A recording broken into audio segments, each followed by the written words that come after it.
मित्रांनो नमस्कार.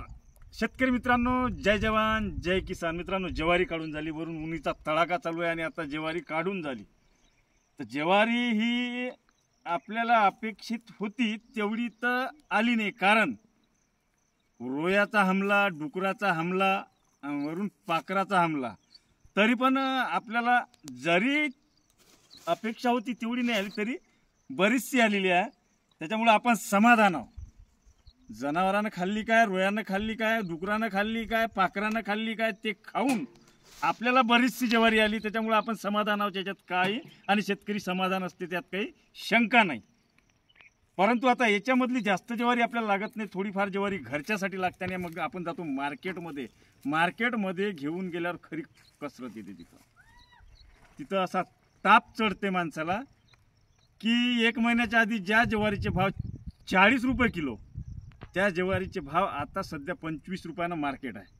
आमची इकडल्या शेतातली ज्वारी जवळपास 25 क्विंटल ज्वारी आम्ही 2500 रुपयानं विकली. ही कशी परिस्थिती, एवढी म्हणजे मार्केटमध्ये नेल्याच्या नंतर एवढे एकादमानं भाव पडून जाते. ती खरी आमची दिक्कत आहे, ती खरी आमची अडचण आहे. कारण मित्रांनो कसं आहे, व्यापारी 600 रुपये किलोचा जर काजू असला तर त्याला ते कागद लावते, त्याच्या खाली 2 काटा करताना कागद लावते 2 रद्दीचे. ती रद्दी सुद्धा तो 600 रुपये किलोनच विकते. तुम्ही मिठाईच्या दुकानात जा, त्याचा एक डब्बा येते, तो डब्बा सुद्धा आपला मिठाईच्या वजनातनी मोजून देते. हालाकी त्या मिठाईच्या डब्यावर त्याच्या दुकानचे ॲड असते, दुकानचं नाव असते, परंतु त्या खोक्याचा पैसा सुद्धा आपण देतो. तो 300 रुपये किलोचा पेळा असते, त्या पेळ्याचे भाव त्या खोक्याला लागतो. परंतु आम्ही जेव्हा मार्केटले माल नेतो ना, तर आमचा अर्धा किलोचा जरी बारदाना असला तरी 1 किलोचा लागते. आणि भाव तर आमच्या मनाचे आहेच नाही. आम्हाला 40 रुपयाचं वाण 25 रुपयानं विका लागते. ही परिस्थिती आहे. तिथं आम्ही काही करू शकत नाही.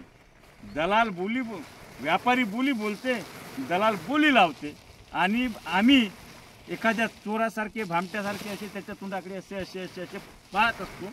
ही व्यवस्थेनं आमच्यावर आणलेली परिस्थिती आहे. एक शेतकरी म्हणून व्यवस्थेला जाग कधी येईल. आम्हाला जे हमी भाव लागते, मग उत्पादन खर्चानुसार भाव आम्हाला लागते, ते भाव आम्हाला कधी भेटल. हे अनाज पिकवताना जेव्हा रास येते त्यावेळेस आम्हाला खूप आनंद होते की आपली रास आली. कारण आम्ही त्याची उपज करतो, एका दाण्याचे हजारो दाणे आम्ही तयार करतो, त्याचा आनंद आम्हाला होतो. ज्यावेळेस रास घरी घेऊन जातो ना आम्ही, तो आमचा आनंद वेगळाच असतो.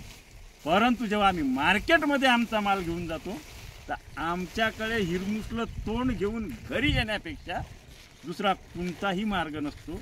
तरी कुठेतरी हा बदल व्हावा, एक शेतकरी म्हणून मनात असं वाटते. या शेतमालाला जर भाव भेटले नाही तर शेतकरी टिकेल किती दिवस? त्याला हमी भाव, त्याला उत्पादन खर्चानुसार भाव भेटला नाही तर तो शेतकरी टिकेल किती दिवस?